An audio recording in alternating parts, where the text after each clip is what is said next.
నీళ్ళని పెట్టాలి కదా వెళ్తావా అక్కడికి వెళ్ళిపోవాలి కదా వెళ్తారా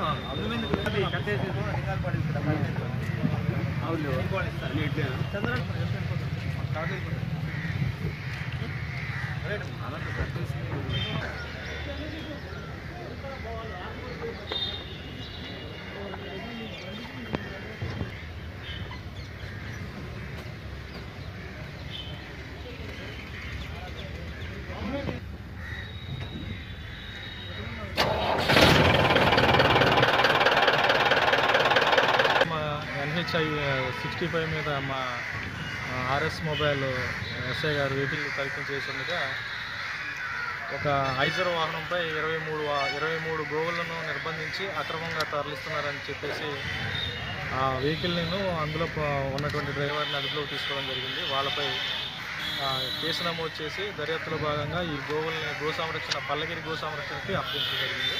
కేసు కట్టి దర్యాప్తు చేస్తుంది. ఈ గోవులు వచ్చేసి మన శ్రీకాకుళం జిల్లా నరసరావుపేట నుంచి సంతలో కొనుగోలు చేసి హైదరాబాదు జీడిమెట్ల మాంసం దుకాణాలకి వేయడానికి తీసుకెళ్తున్నట్టు సమాచారం.